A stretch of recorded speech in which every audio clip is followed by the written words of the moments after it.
பரிசுத்த ஆண்டவரை நோக்கி பார்க்கிறோம். அவர் நம்மில் ஒருவருக்கும் தூரமானவர் அல்லவே என்று வேதம் சொல்கிறது. 6 நாட்கள் வேலை செய்து பரிசுத்த ஸ்தலத்தை வந்திருக்கிறேன். ஆண்டவரே, என்னை ஒரு விஷயத்தை பலப்படுத்தும் என்று சொல்லி வார்த்தையினாலே எங்களை நடக்கும் என்று சொல்லி நம்மை விட்டுமாய் கடந்த சமூகத்திலே தாழ்த்திக் கொள்வோம். தாழ்மை உள்ளவர்களுக்குள்ளே கிருபையுள்ள வார்த்தைகளை ஆண்டவர் அனுப்புகிறார். ஆண்டவரே, என்னை சமூகத்திலே அர்ப்பணிக்கிறேன், என்னை சமூகத்திலே தாழ்த்துகிறேன் என்று சொல்லி முற்றிலுமாய் நம்மை கடந்த சமூகத்திலே தாழ்த்தி அர்ப்பணிக்கிறோம். சொந்தம் என்று சொல்லிக்கொள்ள உம்மை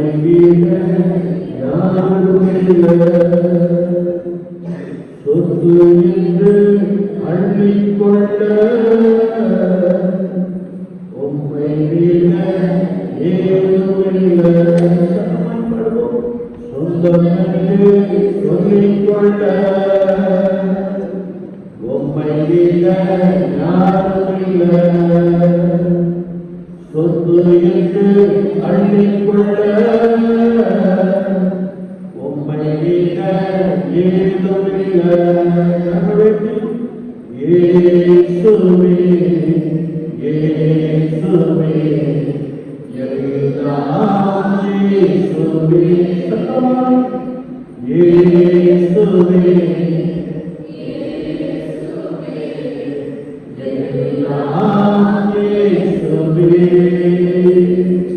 உங்களுக்கெல்லாம் நான் சுகமானேன், உம் வார்த்தையினால் நான் பெயர்னானேன். உங்களுக்கெல்லாம் நான் சுகமானேன், உம் வார்த்தையினால் நான் பெயர்னானேன். நான் பெயர்னானேன், நான் பெயர்னானேன். சொந்தம் என்று சொல்லிக்கொள்ள உம்மை யாருமில்லை. சொத்து என்று அள்ளிக்கொள்ள உம்மை ஏதுமில்லை. சத்தமாய் நடக்க வேண்டி இயேசுவே எல்லாம் இயேசுவே இயேசுவே இயேசுவே எல்லாம் இயேசுவே இயேசுவே சத்தமாய் இயேசுவே எல்லாம் இயேசுவே இயேசுவே இயேசுவே எல்லாம் இயேசுவே இயேசுவே இயேசுவே எல்லாம் இயேசுவே. கிருபை நிறைந்த எங்கள் அன்பின் ஆண்டவரே, இந்த வேலைக்காக நாங்கள் நமக்கு ஸ்தோத்திரம் செலுத்துகிறோம். நம்முடைய ஆவியானவர் ஒரு விஷயம் மாற்றி யாருக்குள்ளே அனுப்பும்படியாக சமூகத்தில் இதை அர்ப்பணிக்கிறோம். வார்த்தை ஒவ்வொருவரையும் நலப்படுத்தட்டும், வார்த்தை ஒவ்வொருவரையும் உருவாக்கட்டும். உம்மை கொண்டு செய்கிறவர்களாக காணப்பட தேவ ஆவியானவர் இடங்களிலும் செய்கிறார். ஆண்டவர் அடிமை மறைந்து வார்த்தையை பலமாய் வெளிப்படுத்துகிறார். இயேசு கிறிஸ்துவின் நாமத்தில் ஜெபம் பரிசுத்த பிதாவே ஆமென். நாம் யாவரும் அமர்ந்திருக்கிறோம். கர்த்தரும் இரட்சகருமாகிய இயேசு கிறிஸ்துவின் நாமத்தினாலே உங்கள் யாவரையும் அன்போடு வாழ்த்துகிறோம். உங்களுக்கு கிருபையும் தேவ சமாதானமும் உண்டாகும். ஆமென். அல்லேலூயா. எல்லோரும் சந்தோஷமா இருக்கீங்களா? எல்லோரும் பக்கத்துல ஒரு இடத்துக்கு போவதற்கு ஆயத்தமாக இருக்கிறீர்கள் என்பதை நான் அறிந்து கொள்கிறேன். அதை கவலைப்படாதற்கு சீக்கிரமாக செஞ்சுதான் முடிச்சு. சகோதரி பாடத்தை ஆரம்பித்த உடனே நான் முடிக்கும் போது எவ்வளவு நேரம் அப்படின்னு மனசுக்குள்ள நடித்து கொண்டே உங்களுக்கு எனக்கு அதனால அத்துடைய திருவையினாலே வார்த்தையை ஆவியானவர் அனுப்புவார்.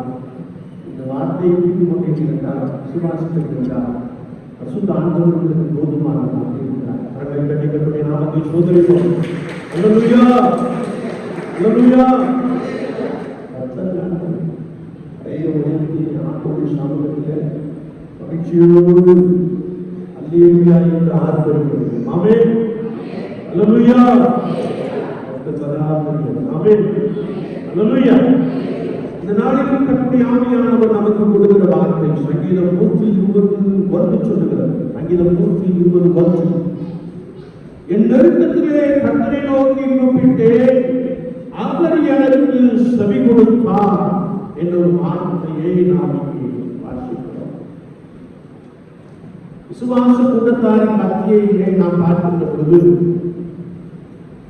நெருக்கங்கள், ஆடுகள், உபத்திரவங்கள், வேதனைகள் பல வழிகளிலே என்ன செய்கிறது வந்து கொண்டே எல்லாருக்கும் சிலரை ஆவியானவர் உருவாக்கும்படியானால், சிலரை ஆவியானவர் இன்னும் நம்முடைய பக்கத்திலே இருந்து கொள்ளும்படியாய், அல்லது கர்த்தராகிய இயேசு கிறிஸ்துவோடு கூட இருக்கும்படியாய் சில வேளைகளிலே நெருக்கங்கள் உண்டாவதை நாம் காணலாம். நாம் என்ன நினைப்போம்னா, நாம நல்லா இருந்து அவங்களுக்கு பிடிக்கல, அதனால என்ன வச்சுட்டாங்க, செய்வன வச்சுட்டாங்க. சிலரை யோசித்துக் கொண்டிருப்பதை ஆவியானவர் அறிந்திருக்கிறார். ஆனால் அப்படி அல்ல. ஆண்டவர் ஒரு விசுவாசியை, ஒரு தேவனுடைய மனிதனை, ஒரு தேவனுடைய மனுஷியை இன்னும் தம் பக்கம் அல்லது அப்படியே சார்ந்து கொள்கிற ஒரு அனுபவத்திற்குள்ளே கொண்டு வரும்படியாய் சில விசுவாசிகளுக்குள்ளே ஆண்டவர் நெருக்கத்தை என்ன செய்கிறார், உண்டு பண்ணுகிறார். ஆமென், அல்லேலூயா. உங்களுக்குண்டான நெருக்கங்களை கர்த்தருடைய ஆவியானவர் நன்றாய் அறிந்திருக்கிறார். ஆமென். ஆனால் நெருக்கங்கள் வருகின்ற பொழுது, அல்லது சரீர பலவீனங்கள் வருகின்ற பொழுது, அல்லது சத்துரு என்னோடு கூட போராடி கொண்டிருக்கின்ற பொழுது நான் கர்த்தரை நோக்கி கூப்பிட வேண்டும் என்று வேதம் சொல்லுகிறது. ஆமென், அல்லேலூயா. அவரை என்ன செய்யணும், நான் அவரை என்ன செய்ய மாட்டேன், விடமாட்டேன்னு சொல்லி நீங்கள் அந்நிய தேவர்கள் என்ன செய்யக்கூடாது, நாடக்கூடாது. வேதம் சொல்லுகிறது, அந்நிய தேவர்களை நாடுகிறவருக்கு வேதனை பெறும் என்று எழுதப்பட்டிருக்கிறார். சில குடும்பங்களை பார்க்கிறேன், இங்கே இந்த பயங்கர இங்கே என்னுடைய மாணவர் பார்க்கிறேன், சில குடும்பங்களை பார்க்கிறேன், செய்வினை செய்தேன், அந்த குடும்பம் முழுவதும் செய்த குடும்பம் ஒரே ஒரு மனிதன் மாத்திரம் தப்பித்திருக்கிறான். அவன் எனக்கு ஜூனியர், ஒருவேளை ஸ்கூல் லெவலில் எனக்கு ஜூனியர், அவன் மாத்திரம் தப்பித்திருக்கிறான். இந்த குடும்பம் முழுவதும் என்ன செஞ்சு அழிந்து போயிருக்கிறது. செய்வனை செய்த குடும்பம், செய்வனை செய்த குடும்பம். சில வேளைகளில் நான் ஆண்டவரை நோக்கி கூப்பிடுகின்ற பொழுது அது நம்மை பாதிக்காது, மாறாக வைத்த குடும்பம் முழுவதும் அழிந்து போன காட்சியை நான் என்னை வாலிப பருவத்திலே கண்டிருக்கிறேன். இன்றைக்கு அவனை எப்படி விசாரித்தார், அவங்க வீட்டில் ஒருத்தருமே இல்லை என்று சொல்லுகிற வார்த்தை கேட்கிறேன். ஒரே ஒருவன் தப்பித்துக் கொண்டான். காரணம் என்னவென்றால் அவன் இயேசுவை அறிந்திருந்தான். அவன் நாகாந்திலே தன்னுடைய பணியை செய்து கொண்டிருந்தபடியினாலே ஆண்டவர் விசாரித்து கண்டெடுத்து அவனை செய்தார், மறைத்து. அல்லேலூயா, அல்லேலூயா. என்னை கேட்டுக் கொண்டிருக்கிற என் அன்பு சகோதரிய சகோதரியே, உனக்குண்டான நெருக்கத்திலே நீ கர்த்தரை நோக்கி கூப்பிட வேண்டும் என்று வேதம் சொல்லுகிறது. ஆமென், அல்லேலூயா. குடும்பத்தில் காணப்படுகிற நெருக்கங்கள், பாடுகள், சில சம்பவங்களை நான் மனிதனிடத்திலே போய் சொல்லுவேன் என்றால் நீங்கள் ஒன்றை சொல்லி இருப்பீர்கள், அவர்கள் அதை கட்டாயம் செஞ்சிருப்பாங்க, சொல்லியிருக்காங்க. திருப்பி உங்கள் காதுகளே கேட்கின்ற பொழுது அடப்பாதி மனுஷிய அப்படின்னு என்ன செய்ய சொல்லுவீங்க இல்லையா? அதனால உங்கள் அருகாமையுள்ள வீட்டாரிடத்திலோ அல்லது உங்களுக்கு அதிகமாயுள்ளவர்கள் நெருங்கி படுகிறவர்களிடத்திலோ நீங்கள் உங்களுடைய காரியத்தை குறித்து வெளிப்படுத்தாமல் நீங்கள் கர்த்தராகிய இயேசு கிறிஸ்துவை நோக்கி கூப்பிடுகின்ற பொழுது அவர் உங்கள் விண்ணப்பத்தின் சத்தத்தை கேட்பார். எத்தனை பேருக்கு விசுவாசம் இருக்குது? இல்லையா? ஒரு நாள் இந்த கூட்டத்துக்கு நாங்கள் கூப்பிடுறோம். இல்லையா? லீவியா என்பது ஆசிரிய நாமத்தை மகிமைப்படுத்துகின்ற ஒரு நாடு. இல்லையா? உதாரணத்துக்கு நம்ம சிஎம் வருகிறான்னு வச்சுக்கோங்க. சிஎம் யார்? ஆமா, சிலர் கனவு இருப்பாங்க. எதுக்காக? இல்லையா? ஆண்டவர் எவனை உயர்ந்த சுத்தமாக இருக்கிறாரோ அவனை உயர்த்துவார். நம்முடைய சிஎம் நம்ம தெருவுக்கு வந்திருக்காருன்னு வச்சுக்கோங்க. ஒரு கட்சிக்காரர் வாழ்க்கை அப்படின்னு ஒரு கோஷம் என்ன செய்யுங்க? விண்ணப்படுகிற அளவுக்கு என்ன செய்யுங்க? கலந்தவர்களுக்கு என்ன செய்யுங்க? கத்துவீங்க. ராஜாதி ராஜாவான் இயேசு கிறிஸ்து வரப்போகிறவரை குறித்து நாம் என்ன செய்கிறோம் அப்படின்னு சொல்லி இல்லையா? அல்லேலூயா என்ற வார்த்தையை ஆண்டவரை மகிமைப்படுத்துகின்ற ஒரு வார்த்தை. ஆமென். சத்தமா கடந்த உயர்த்தி என்ன செய்யணும்? சொல்ல வேண்டும். ஆமென். நான் என்ன சொன்னேன் என்றால் ஆண்டவர் ஒரு விண்ணப்பத்தின் சத்தத்தை கேட்டார். ஆமென். அல்லேலூயா, அல்லேலூயா. அவர் நம்முடைய விண்ணப்பத்தை கேட்கிறவர். நம்முடைய ஆவியானவர் சொல்லுகிறார், தம்மிடத்தில் வருகிற எவனையும் அவர் புறமே தள்ளார். எவனையும் ஆவியான மனிதன் வந்தாலும் கூட ஆண்டவர் அவனை என்ன செய்கிறாரா? ஏற்றுக்கொள்கிறார். நாம நமக்கு ஒரு வண்ணத்தை வச்சுக்கிடுவோம். நான் தான் பரிசுத்தமான மனுஷன், நான் தான் பரிசுத்தமான மனிதன் என்று சொல்லி இல்லை. ஆண்டவராக இயேசு கிறிஸ்து வருகிற எவனையும் அவர் புறமே தள்ளார். அப்படி என்றால் அவர் நம்முடைய விண்ணப்பத்தின் சத்தத்தை கேட்டு நம்மை என்ன செய்கிறாரா? ஏற்றுக்கொள்ளுகிறார் என்பதை நாம் வேதத்தின் வாயிலாக மிக தெளிவாக அறிந்து கொள்ள முடியும். காரணமாக 1 சாமுவேல் புத்தகம் 30ஆம் அதிகாரத்தை நாம் திருப்பிக் கொள்கின்ற பொழுது 6ஆம் வார்த்தை சொல்கிறது, தாவீது மிகவும் நெருக்கப்பட்டான். தாவீது மிகவும் நெருக்கப்பட்டான். உங்களுக்கு நெருக்கம் இல்லையோ? ஒரு நெருக்கம் இல்லையா? கத்திற்கு கத்திற்கு தோத்துறோம் இல்லையா? நெருக்கங்கள் பல வழிகளிலே வந்து கொண்டிருக்கிறார். சிலருக்கு பணி செய்கின்ற இடத்துல ஒரு பெரிய நெருக்கம் சமீபத்தில் ஒரு மனிதன் என்னோடு கூட பேசிக் கொண்டிருந்தார். ஐயோ அம்மா இனி என்ன செய்கிறது? கடுமையான வேதனைப்படுத்துகிறது. நான் ஒரு கடைநிலை ஊழியராக காணப்படுகிறேன். ஆனால் எனக்கு ஓயாம என்ன செய்கிறது இல்லை சொல்லிக் கொண்டே இருக்கிறது. ஒரு பணி செய்கின்ற இடத்துல நெருக்கிறார் இல்லையா? பக்கத்து வீட்டுக்காரர்களாலே நெருக்கம் இல்லையா? ஒருவேளை பல விதங்களிலே ஒரு மனிதன் அல்லது ஒரு கட்டை விசுவாசி நெருக்கப்படுவதை நீங்கள் நன்றாக இருக்க முடியும். சத்துருக்களினால் உண்டான நெருக்கம். சில சமயங்களிலே சத்துரு பக்கத்து வீட்டுக்காரர்கள் சத்துருனோட பக்கத்து வீட்டுக்காரர்கள் நினைச்சாங்க. சத்துரு என்பவன் விசாசம் இல்லையா? அவன் நம்மை அறியாமலே நம்மோடு கூட என்ன செய்வான்? போராடி கொண்டே இருப்பான். ஆனால் ஆவிக்குரியவர்கள் அதை உணர்ந்து கொள்வார்கள்.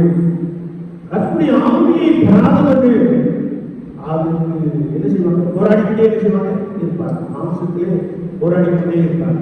உதாரணமாக நீங்கள் பணி செய்கிற இடத்திலே ஒரு மனிதனோ ஒரு மனுஷியோ உங்களோடு கூட போராடி கொண்டு இருக்கிறாங்க என்றால் அவர்கள் அல்ல, அவர்களுக்குள் கிரியை செய்கிற பொருளாத சத்துரு உங்களோடு கூட போராடும்படியான காரியத்தை உண்டு பண்ணுகிறார். நீங்கள் அந்த பொருளாத சத்துருவை அழித்து விடுகிற பொழுது அவன் வெட்கப்பட்டு கொடுக்கிறான். கண்களை கட்டி கட்டி நாமத்தை சோதனைக்கும். அல்லேலூயா, அல்லேலூயா. நீங்கள் மனிதனோடு கூட போராட அழைக்கப்படவில்லை. மனிதனோடு கூட உங்களுக்கு போராட்டம் அல்ல. வான மண்டலத்திலே காணப்படுகிற பொருளாத ஆவிகளின் சேனைகளோடு நமக்கு போராட்டம். போராடிட்டே இருக்கிறாங்கன்னா அவர்களை கிடைத்து விடாதீர்கள். அவர்களுக்குள் கிரியை செய்கிற பொருளாத ஆவியை என்ன செய்கிற கடித்து கொண்டிருங்கள்.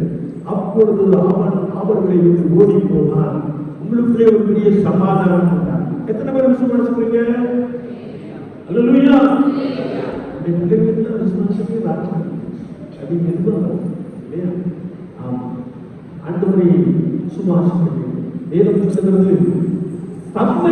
தேடுகிறவர்களுக்கு அவர் பலன் அளிக்கிறார் என்று சொல்லி சுத்தி பற்றிய நீங்க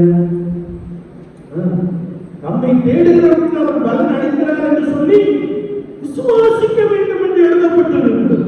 ஆமென். அல்லேலூயா. பைபிள் வாசிக்கிறீங்களா? வாசிக்கிறீங்களா? எத்தனை வாசிங்க? வேதம் வாசிக்காம ஆண்டவரை நோக்கி சொல்லிட்டார், செபிக்காம ஆண்டவரை நோக்கி சொல்லிட்டால் அது கண்ணுடைய பார்வையில் எப்படி இருக்குமா? அறிவு இருப்பான். You are cheating yourself. நீங்கள் உங்களையே ஏமாற்றிக் கொண்டிருக்கிறீர்கள். அப்படி செய்யாதபடிக்கு நித்தமும் கர்த்தருக்கு முதலிடம் கொடுங்கள். பரிசுத்த வேதாகமத்தை விருப்பத்தோடு கூட வாசித்து தியானியுங்கள். கர்த்தருடைய ஆவியானவருக்கு உங்களை ஒப்புக் கொடுங்கள். ஆண்டவர் நடுவிலே பெரியவராக இருக்கிறார். ஆமென். அல்லேலூயா. வேதம் சொல்கிறது தாவீது மிகவும் நெருக்கப்பட்டார். தாவீது யுத்தத்திற்கு சென்று திரும்புகிற பொழுது அவரும் அவரோட சேனை வீரர்கள் கடந்து வருகிறார்கள். அவர்கள் சிக்லாக்கு வந்தபோது சிக்லாக் பட்டணம் சுட்டரிக்கப்பட்டதாயும் தாவீதுடைய குடும்பத்தையும் சகல வீரருடைய குடும்பத்தையும் அமலேக்கியர்கள் என்ன செய்தார்கள்? பிடித்துக் கொண்டு போய்விட்டார்கள். ஒரு இடத்துக்கு யுத்தத்துக்கு போய்ட்டு வந்து தன்னுடைய சொந்த இடத்துக்கு வருகின்ற பொழுது அந்த பட்டணம் எப்படி இருக்கிறதா? சுட்டரிக்கப்பட்டு இருக்கிறதா? பட்டணத்தில் ஒருவர் கூட இல்லை. வேதத்தை நாம் வாசிக்கின்ற பொழுது தாவீதின் மனைவி, போர் வீரர்களின் மனைவி, பிள்ளைகள், அவருக்குண்டான எல்லா சம்பத்துக்கள், ஆடு மாடுகள் எல்லாவற்றையும் அமலேக்கியர்கள் பிடித்துக் கொண்டு சென்றார்கள் என்று நாம் வேதத்திலே வாசிக்க முடியும். இதை கண்ட பொழுது தாவீதும் அவனோடு கூட இருந்த ஜனங்களும் அழுகிறதற்கு தங்களை பலன்காமல் போக மட்டும் சத்தமிட்டு அழுதார்கள் என்று எழுதப்பட்டிருக்கிறது. ஆமென். அல்லேலூயா. ஆண்டவரே, எங்கள் உடைமைகள் எல்லாம் எதிரிகள் கொண்டு போய்விட்டார்களே என்று சொல்லி ஆண்டவரை நோக்கி சத்தமிட்டு அழுதார்கள். சத்தமிட்டு அழுகிற ஜெபம் என்ன செய்யல? இல்லை. ஆனால் நாம் எபிரேயர் 5:7 வாசிக்கின்ற பொழுது அல்லது 7:5 வாசிக்கின்ற பொழுது அங்கே கர்த்தருடைய வார்த்தை சொல்லுகிறது, இயேசு கிறிஸ்து மாம்சத்தில் இருந்த நாட்களில் தம்மை ரட்சிக்க வல்லமையுள்ளவரை நோக்கி பலத்த சத்தத்தோடும் விண்ணப்பத்தோடும் வேண்டுதல் செய்து அழுது என்று எழுதப்பட்டிருக்கிறது. ஆமென். அல்லேலூயா. நீங்களும் நானும் ஆராதிக்கின்ற கர்த்தராகிய இயேசு கிறிஸ்து பலத்த சத்தத்தோடு பிதாவை நோக்கி அவர் அழுது விண்ணப்பம் பண்ணினார் என்பதை நாம் வேதத்திலே வாசிக்க முடியும். உங்களுக்குள்ளே நெருக்கங்கள் காணப்படுகிறது, உங்களுக்குள்ளே பலவீனங்கள் காணப்படுகிறது. ஆனால் அதன் மத்தியிலே நீங்கள் ஆண்டவரை நோக்கி பார்த்து அழுகிற ஒரு அனுபவம் என்ன செய்ய இல்லை. வேதத்தை நாம் வாசிக்கின்ற பொழுது யாரெல்லாம் அழுது ஜெபித்தார்களோ அவர்களுக்கு கர்த்தர் உடனே அற்புதத்தை செய்து விட்டார். ஆமென். அல்லேலூயா. ஒரு 2 பேரை சொல்லுங்க. அன்னாள், எசேக்கியா, அநேக ஆண்டவரை நோக்கி அழுதார் இல்லையா? 2 பேரும் சொல்லிட்டு உண்மையா கேட்கீங்க அப்படி நம்ம இல்லையா? அநேக ஆண்டவரை நோக்கி அழுதார். வேதம் சொல்லுகிறது, எசேக்கியா மரணத்துக்கு ஏதுவாய் காணப்பட்டார். அவன் ஆண்டவரை நோக்கி அழுது விண்ணப்பம் பண்ணின பொழுது ஆண்டவர் அவனுக்குள்ளே உடனே ஒரு அற்புதத்தை செய்தார். கடவுளை தன்னை கற்பனை நாமத்தை சொல்ல வேண்டும். அல்லேலூயா. அல்லேலூயா. வேதத்தை நாம் வாசிக்கின்ற பொழுது அன்னாள் தன்னுடைய இருதயத்தை கர்த்தருடைய சமூகத்திலே வந்து ஊற்றினாள். ஆண்டவர் அன்னாளுக்கு ஒரு சாமுவேலை கொடுத்தது மாத்திரமல்ல, இன்னும் குழந்தைகளை கொடுத்து ஆசீர்வதித்தார். ஆமென். அல்லேலூயா. என்னை கேட்டுக்கொண்டிருக்கிற என் அன்பு சகோதரனே, சகோதரியே, தாவீதும் அவரோடு இருந்த வீரர்களும் தங்கள் பலன் போக மட்டும் அழுதார்கள் என்று எழுதப்பட்டிருக்கிறது. ஆமென். அல்லேலூயா. தொடர்ந்து நாம் கர்த்தருடைய வார்த்தையை வாசிக்கின்ற பொழுது ஒரு தாவீதோடு கூட இருந்த வீரர்கள் தாவீதை கண்டறிய வேண்டும் என்று என்ன செய்தார்கள்? பேசிக் கொண்டார்கள் இல்லையா? வேதம் சொல்லுகிறது உன் வீட்டாரே உனக்கு சத்துரு இல்லையா? தாவீதோடு கூட சேர்ந்து அழுதாங்க. ஆனா இவனால் தன்னுடைய குடும்பம் என்ன செய்தது? பிடிக்கப்பட்டு போய்விட்டது என்று சொல்லி கர்த்தருடைய வேதத்தை நாம் வாசிக்கின்ற பொழுது கர்த்தருடைய வார்த்தை சொல்லுகிறது, மன கிளேசத்தினால் அவனை கல்லெறிய வேண்டும் என்று சொல்லிக் கொண்டார். இன்றைக்கு உங்கள் குடும்பத்தாரே விரோதமாக என்ன செய்யலாம்? செயல்படலாம் இல்லையா? அதுக்காக நீங்க உங்க குடும்பத்துல ஐயா சொன்னாங்க எனக்கு இவங்கதான் செயல்படுவதற்கு நீங்க நினைக்கிறேன் இல்லையா? வேதம் அப்படி சொல்லுங்க. நம்மோடு கூட இருக்கிறவர்கள் நமக்கு விரோதமாக என்ன செய்யலாம்? எழுப்பலாம். நிறைய சம்பவங்கள் சொல்ல முடியும் இல்லையா? மனித வாழ்க்கையில யாரை நம்பி கூடவே போகிறோமோ அவங்க நமக்கு என்ன செய்வாங்க? விரோதம் பண்ணிக்கொண்டே இருப்பாங்க. இது மனிதனுடைய இயல்பு, மனிதனுடைய இயல்பு. இன்றைக்கும் விரோதம் பண்ணுகிற அனைவரை நாம் என்ன செய்ய முடியும்? பார்க்க முடியும். ஆனால் இப்படிப்பட்ட சூழ்நிலையில் குறிப்பாக நீங்கள் பணியை செய்கின்ற இடத்திலே, நீங்கள் வேலை செய்கின்ற இடத்திலே, நீங்கள் ஒருவேளை தினமும் உழைக்கின்ற ஒரு இடத்திலே ஒரு பெரிய மனிதனையோ மனுஷியோ நம்பி இருப்பீர்கள். ஆனால் அவங்கதான் உங்களுக்கு செயல் அதுதான். ஆனால் எனக்கான சூழ்நிலையிலே கர்த்தருடைய வார்த்தை சொல்லுகிறது, தாவீதின் மீது தன்னோடு இருந்த வீரர்கள் கல்லெறிய வேண்டும் என்று சொல்லிக் கொண்ட மாத்திரத்திலே தாவீது கர்த்தருக்குள் தன்னை திடப்படுத்தினார். ஆமென். அல்லேலூயா, அல்லேலூயா. ஒரு வேதத்தை நாம் வாசிக்கின்ற பொழுது தாவீது வேறு யாரையும் நோக்கவில்லை. யாரை மாத்திரம் நோக்கி பார்க்கணும்னா கர்த்தராகிய ஆண்டவரை. ஆமென். அல்லேலூயா. கர்த்தருடைய வசனம் சொல்லுகிறது, தாவீது தன்னை கர்த்தருக்குள் திடப்படுத்திக் கொண்டார். என்னை கேட்டுக்கொண்டிருக்கிற அன்பு சகோதரனே, சகோதரியே, உன்னுடைய வாழ்க்கையிலே நெருக்கங்கள் வரலாம். உன்னுடைய வாழ்க்கையிலே பலவீனப்படுத்திக் கொண்டிருக்கின்ற சில சம்பவங்கள் நடக்கலாம்.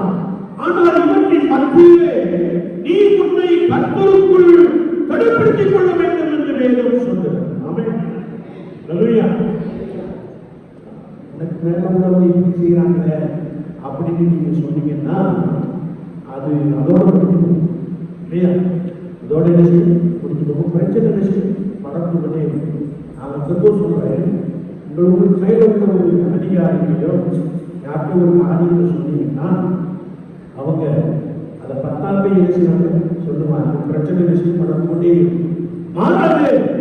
எனக்குண்டான நெருக்கத்திலே, எனக்குண்டான துன்பத்திலே நான் என்னை கர்த்தருக்குள் திடப்படுத்திக் கொள்ள வேண்டும் என்று வசனம் மிக தெளிவாக கற்றுக் கொடுக்கிறது. ஆமென்.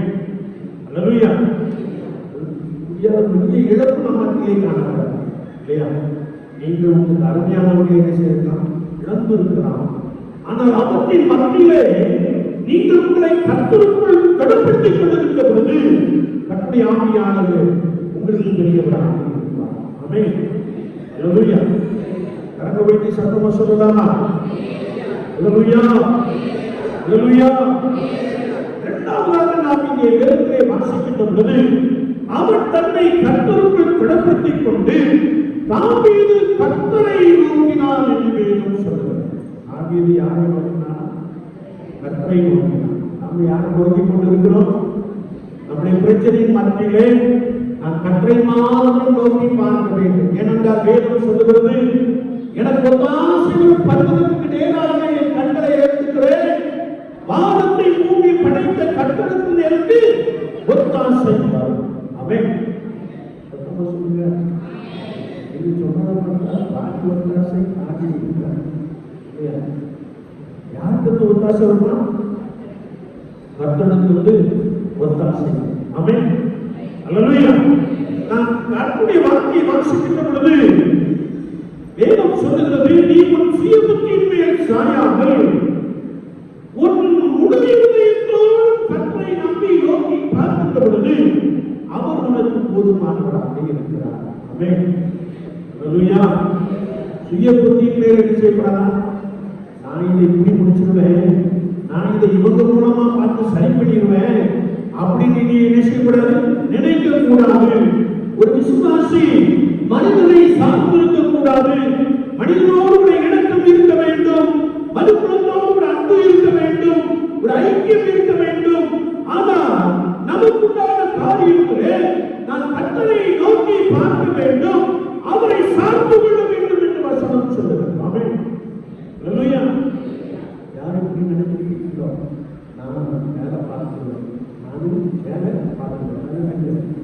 இயேசுவை பார்த்தால் சரி, உங்களுக்கு வெற்றி. ஆமென். அல்லேலூயா. ஒரு ஆண்டவரை நோக்கி பார்க்கிற ஒரு அனுபவம் நெருக்கம் அனைவருக்குள்ளே காணப்படலாம். குறிப்பாக நம்முடைய சரீரத்திலே கலக்கணங்களை செய்யலாம் காணப்படலாம். ஒருவேளை நீங்கள் எதிர்பார்த்து ஒரு காரியத்திற்காக காத்திருக்கலாம். கடந்த நாட்களிலே டென்த் எக்ஸாம் எழுதி எல்லாரும் எதிர்பார்த்து செய்தாங்க, காத்திருந்தாங்க. யாரும் கேட்குறீங்களா? 8 பேர் எழுதுறது, நான்கு ஒரு 9 பேர் எழுதுனாங்க. எல்லாரும் எதிர்பார்ப்போடு காத்திருந்தார்கள். நாமும் அடிக்கடி ஆலயங்களை தெரிந்து கொண்டிருக்கிறோம். எழுதுகிற எல்லாரும் சிறந்த வெற்றியை பெற்றுக் கொண்டார். கடமை கட்டிகளை நாமத்தை சொல்லுகிறோம். அல்லேலூயா. என்னை கேட்டுக் கொண்டிருக்கிற என் அன்பு சகோதரனே, சகோதரியே, உனக்குண்டான நெருக்கத்திலே நீ கர்த்தராகிய இயேசு கிறிஸ்துவை நோக்கி பார்க்கின்ற பொழுது உன் சுய புத்தியின் மேல் சாயாமல் முழு இருதயத்தோடு கூட கர்த்தரை நம்புகின்ற பொழுது அவருடைய வாழ்க்கையிலே பெரிய அபிஷேகங்களை செய்கிறார். ஆமென். எத்தனை பேர் விசுவாசிக்கிறீங்க? அல்லேலூயா. அல்லேலூயா. மாத்திரமல்ல, வார்த்தை சொல்லுகிறது, வழிகளில் எல்லாம் அவரை நினைத்துக்கொள். வழிகளில் எல்லாம் அவரை நினைத்துக்கொள். அடித்தளங்களுக்கு அல்லது பணி செய்கின்ற இடத்திற்கு, வேலை செய்கின்ற இடத்திற்கு, அல்லது பிசினஸ் சென்டருக்கு, அல்லது நான் எதற்காக அனுதினமும் கடந்து சொல்லுகிறேனோ அப்படி நான் சொல்லுகின்ற பொழுது வழிகளில் அவன் தேவனாகிய கர்த்தரை நினைத்துக் கொள் என்று வேதம் சொல்கிறது. ஆமென். அல்லேலூயா. ஆமென். சீக்கிரம் ஒரு ஆண்டவர் பக்கத்தில் பேசிக்கிட்டே இருக்கணும். விசுவாசி அதிகம் பேசக்கூடாது. என்றால் வேதம் சொல்கிறது, சொற்களின் மிகுதியினால் பாவம் இல்லாமல் போகாது. நீங்க ஒரு 10 பேரோடு ஒரு பயணம் பண்ணாலும் உங்க மேல போகிறீங்க இல்லையா? அதுதான் ஆராதனை இல்லையா? ஆமா. நீங்க பேசிக்கிட்டே போகாம உங்களுடைய இருதயத்திலே கர்த்தரை கடன்பட்டுங்கள். உங்களுடைய இருதயத்திலே வழிகளில் எல்லாம் கர்த்தரை நினைத்துக் கொள்ளுங்கள். அவர் பாதையை செல்லையாக்குவார். அவர் வழிகளை மாற்றி பண்ணுவேன் என்று சொல்லுகிறார். சுவாசிக்கான சத்தமா அல்லேலூயா சொல்லலாமா? அல்லேலூயா. என்னை கேட்டுக்கொண்டிருக்கிற என் அன்பு சகோதரனே, சகோதரியே, அன்றாட ஜீவியத்திலே, அன்றாட வாழ்க்கையிலே you must look upon the Lord. நீங்கள் கர்த்தரை நோக்கி பார்க்க வேண்டும் என்று வேதம் சொல்கிறது. கர்த்தருடைய வைக்கப்பட்டிருக்கிறது. ஆமென். அல்லேலூயா. எப்பொழுதெல்லாம் நான் நடந்து போகும்போதும் சரி, நான் வாகனத்தில் செல்கின்ற பொழுதும் சரி, நான் சிலரோடு கூட பயணித்துக் கொண்டிருக்கின்ற பொழுதும் சரி, இருதயத்திலே கர்த்தரை நினைத்துக் கொள்ளுகின்ற பொழுது, கர்த்தரை கனப்படுத்துகின்ற பொழுது, கர்த்தருக்கு ஸ்தோத்திர பலிகளை செலுத்துகின்ற பொழுது, கர்த்தர் உங்களோடு கூட இருந்து வழிகளை மாற்றிக்கொள்கிறார். ஆமென். வாழ்க்கையிலே தடை காணப்படுகிறதோ? சிலருடைய வாழ்க்கையிலே தடைகள் காணப்படும் இல்லையா? பிள்ளைகளை குறித்துதான கவனம், பிள்ளைகளை குறித்துதான கவனம். ஒவ்வொரு ஆண்டும் நாம என்ன யோசிக்கிறோம் அப்படின்னா, என் பிள்ளைக்கு 100 வயசு வச்சு முடிக்க அப்படின்னு சொல்லி நாம யோசித்து கொண்டே இருக்கிறோம். ஆனால் இந்த யோசனை மத்தியில நீங்கள் கர்த்தராகிய இயேசு கிறிஸ்துவினுடைய இருதயத்திலே கனப்படுவீர்கள் என்றால், நீங்கள் தடைகளின் மத்தியிலே ஸ்தோத்திர பலிகளை செலுத்திக் கொண்டே செல்வீர்கள் என்றால், அனுதினமுடைய வாழ்க்கையிலே கர்த்தரை முன்னிறுத்தி செயல்படுவீர்கள் என்றால், கர்த்தராகிய இயேசு கிறிஸ்துவை நோக்கி பார்ப்பீர்கள் என்றால், உங்களுக்கு முன்பதாக, உங்கள் பிள்ளைகளுக்கு முன்பதாக காணப்படுகிற தடைகளை இயேசு நீக்கி போடுகிறார். ஆமென். அல்லேலூயா. எரிகோ இஸ்ரவேலுக்கு முன்பதாக தடையாய் காணப்பட்டது. எரிகோவை சுற்றிலும் இஸ்ரவேல் ஜனங்கள் என்ன செய்தார்கள்? ஆர்ப்பரித்தார்கள். எதுவேனும் சொல்லுங்கள். 7 நாட்கள் சுற்றி வந்தார்கள். 7ஆம் நாளிலே அவர்கள் கர்த்தரை நோக்கி ஆர்ப்பரித்தார்கள். ஆர்ப்பரித்த பொழுது அவர்களுக்கு முன்பதாக காணப்பட்ட தடை, அவர்களுக்கு முன்பதாக காணப்பட்ட அலங்கம், அவர்களுக்கு முன்பதாக காணப்பட்ட தடைகள் இயேசு கிறிஸ்துவின் பிரசன்னத்தினாலே விழுந்து போயிற்று. ஆமென். அல்லேலூயா. துதிகளுக்குள் ஆசைப்படுகிற தேவனை பரிசுத்தர் பரிசுத்தர். பவுலும் சீலாவும் ஜெபம் பண்ணி தேவனை துதித்து பாடினார்கள். அங்கே தேவ பிரசன்னம் இறங்கினது. அங்கே அசைவு உண்டாகிற்று. எல்லா கதவுகளும் திறந்தது. எல்லாருடைய கட்டுகளும் கடந்து போயிற்று. ஆமென். அல்லேலூயா.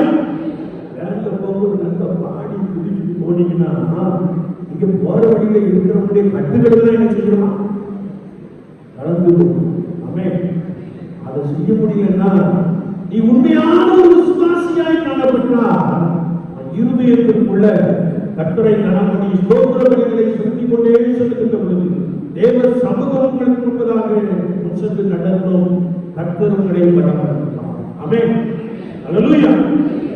தாவீது கர்த்தருக்குள் தன்னை கடுப்படுத்திக் கொண்டார். தாவீது தன்னுடைய வாழ்க்கையை கர்த்தரை நோக்கி பார்த்தார். ஆண்டவரை நோக்கி பார்த்து அவனுக்கு ஆண்டவர் பதில் கொடுத்தார். நீ சகலத்தையும் திருப்பிக் கொள்ளுவாய் என்று சொன்னார். கர்த்தரை தன்னை கர்த்தரை நாமத்தை ஸ்தோத்திரிக்கிறேன். அல்லேலூயா. அல்லேலூயா. என்னை கேட்டுக்கொண்டிருக்கிற என் அன்பு சகோதரனே சகோதரியே, you must receive the word from God. நீங்கள் ஆண்டவரிடத்திலிருந்து ஆண்டவருடைய சத்தத்தை கேட்க வேண்டும். இல்லையா? நிறைய நேரம் இருக்கிறோம், ஒரு சத்தமும் பிறக்கவில்லை, நம்ம வாழ்க்கையை என்ன செஞ்சிருக்கோம் போயிருக்கோம். ஆனா ஆவியானவர் நம்மோடு இடைப்படும்படியால் நாம் பரிசுத்தத்தோடு கர்த்தரை நோக்கி பார்க்கின்ற பொழுது ஆவியானவர் நம்மோடு பேசுகிறவராக இருக்கிறார். ஆமென். அல்லேலூயா. யோசபாத்துக்கு விரோதமாய் அநேகர் வந்தார்கள். அவர்கள் கர்த்தருடைய சபையிலே போய் நின்றார்கள். அவர்கள் கர்த்தரை நோக்கி பார்த்தார்கள். ஆண்டவரே, இத்தனை திரளான ஜனங்களுக்கு முன்பதாக நிற்க எங்களுக்கு பலனில்லை. ஆவியானவர் எங்கள் கண்கள் உண்மையை நோக்கி கொண்டிருக்கிறது என்று சொன்னார்கள். கர்த்தருடைய ஆவியானவரே இறங்கினார். யுத்தம் உங்களுடையது அல்ல, தேவனுடையது என்று சொன்னார். ஆமென். அல்லேலூயா. அல்லேலூயா. உதிக்கின்ற பொழுது தேவன் உங்களுக்குள்ளே வந்து வாசம் பண்ணுகிறார். அல்லேலூயா. கர்த்தர் சொல்லுகிறார். அல்லேலூயா. அல்லேலூயா. உதிக்கின்ற பொழுது தேவ பிரசன்னங்கள் மத்தியிலே இறங்கி வருகிறது. கர்த்தர் உங்களுக்காக யுத்தம் பண்ணுகிறார். அல்லேலூயா. நான் ஆண்டவருடைய சமூகத்திலே காத்திருக்கின்ற பொழுது தேவ சத்தத்தை கேட்க வேண்டும். தேவ சத்தத்தை கேட்கணுமா? கேட்கிறோமா? ஏற்று வரைக்கும் காத்திருக்கணும். ஏற்று வரைக்கும் பேசணும், காத்திருக்கணும். ஒருவேளை நான் நேற்று புத்தகத்திலே நான் அதிகாலையிலே முழங்கால் படிக்கிட்டு வீட்டுக் கொண்டிருந்தபோது முழங்கால் படிக்கின்ற உடனே ஆண்டவர் ஏமியா தீர்க்கதரிசி புத்தகம் 31:17 இறங்கினார். அது நம்பர் மட்டும்தான் இருந்துச்சு.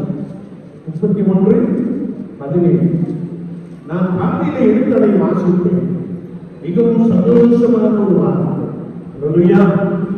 என்னை கேட்டுக்கொண்டிருக்கிற என் அன்பு சகோதரனே சகோதரியே, நீ கர்த்தரை நோக்கி பார்க்கின்ற பொழுது ஆவியானுடைய சத்தம் உனக்கு கேட்கப்பட வேண்டும். ஒருவேளை உனக்கு கேட்கலன்னா ஆண்டவர் ஆலயத்தில் என்ன செய்வார்? அனுப்புவார். தீர்க்கதரிசிகள் மூலமாய் அனுப்புவார். வேதரிசிகள் மூலமாய் உன்னோடு கூட அவர் பேசுவார். இந்த பரிசுத்த வேதாகமத்தை விருப்பத்தோடு கூட வாசிக்கின்ற பொழுது வார்த்தையின் மூலமாக உன்னோடு கூட பேசுவார்.